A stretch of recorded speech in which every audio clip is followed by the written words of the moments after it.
Yo, welcome back to a VC prep video, and today we are talking about the SAT, specifically why you need to take it and why it is the best thing you can do for yourself in high school.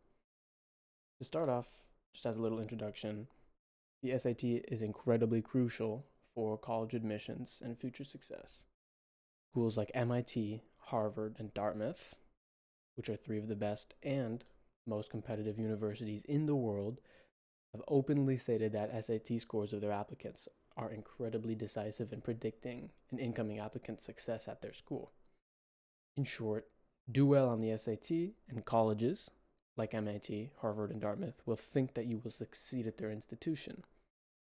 This leads to the natural assumption that they are far more likely to admit you over the kid with similar statistics who has no SAT score. All right? So they've openly stated this, and we know for a fact, based on their websites, that this is something important. Okay.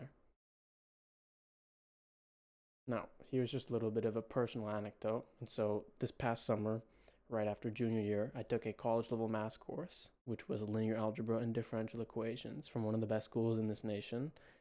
And despite being only fresh off of AP Calc AB, I was able to beat the finals exam average score by a good margin, outscoring some of the college seniors from this university in my class. Note, the only content carried over from Calc AB to linear algebra and differential equations were very, very basic concepts which had no relevance until the last 2 or 3 weeks of the course during the differential equations portion, really.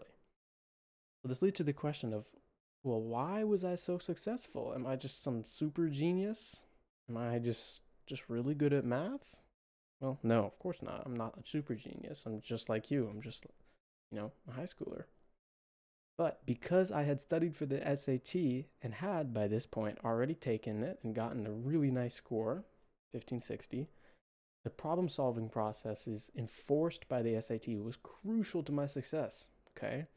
It allowed me to think on my feet and adapt, which directly developed my critical thinking to the point where I was able to perform respectably in the class.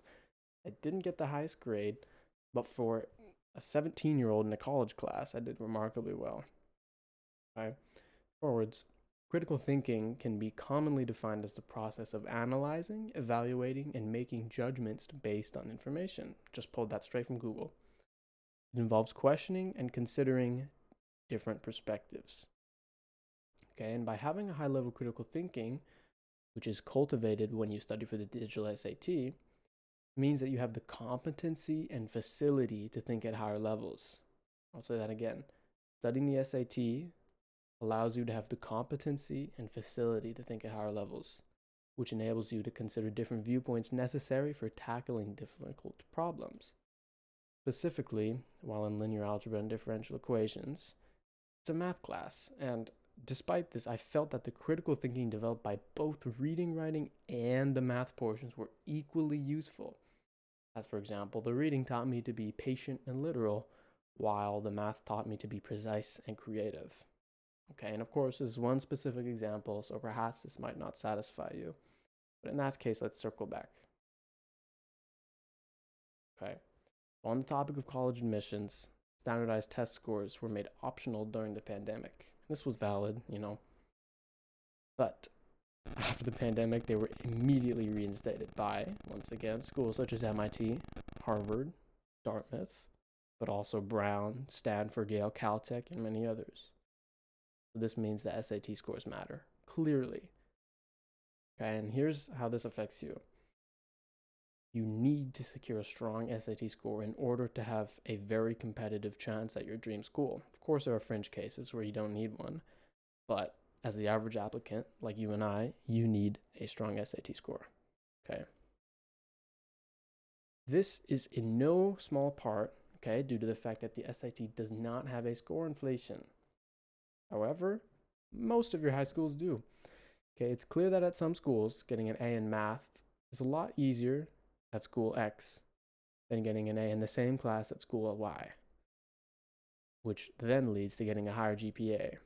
Okay, which means that getting a high GPA is becoming, at some high schools, easier and easier. This is grade inflation. It's inherently unfair as the students from high school X will have better grades because their teachers grade easier, meaning that their GPA is higher, leading to a highly likelihood of getting into a certain college over students from school Y. The SAT is not like this. It is the great equalizer, and the difficulty of it is incredibly stable. It basically means that students from school X who have high GPAs might have a lower average SAT students than school Y, whose higher class rigor means they are better prepared for the SAT despite having lower GPAs. Essentially, the SAT establishes a baseline from which colleges can view your individual academic proficiency, eliminating outside noise such as grade inflation. This all points to the truth that having a high SAT score means that colleges can trust your application. Now, some might say that the SAT is unfair because it only tests certain skills, which may be of no use to your student in the future. For example, why would a librarian need to know math? Well, to this, you must also realize that this is part of the test. It tests the student's adaptability to new challenges. It assesses their discipline and work ethic. As a lazy student would give up in sight how they'll never use a squared plus b squared equals c squared in the real world, it doesn't really matter. Okay, it doesn't matter if you do or don't use the Pythagorean theorem. The SAT wants to see if you have what it takes to study academic concepts, especially if you don't see your value. It literally weeds out the unmotivated for colleges so that they don't have to waste their time evaluating a student's admission file. Now, where this really gets interesting is how this applies to the professional world, which is crazy because the SAT is a test you take in high school. And so it's not immediate parallel between the SAT and the real world, but it exists. Okay? Most people in the US and most of the world don't like their job, which is truly unfortunate. But in order to succeed in your career, in order to advance it, you'll need to work hard at it and develop your skills such that you can get to where you'd like to be. Whether that's a promotion to a managerial job, reassignment to a more specialized, high-paying yet fun sector of a company, or if you're creative, more attention to creative art, your music, painting, etc., you're going to have to work and develop your skills. This is the type of persistence that is perfectly paralleled in the SAT. All right, you probably don't like the test, just like how most people don't like their jobs. And answering its absurdly tricky questions is awful. But if you want that dream school, you'll have to do it. If you want that dream job, you'll have to do it. All right, you have to put in the work to advance your skills. You have to put in the hours of study required to succeed. So finally, in short, to prepare you for the rigors of college and even your professional career, you must take the SAT and you must succeed. Now, this may seem daunting, but it's really not. I'll leave you with this. Consistency is key.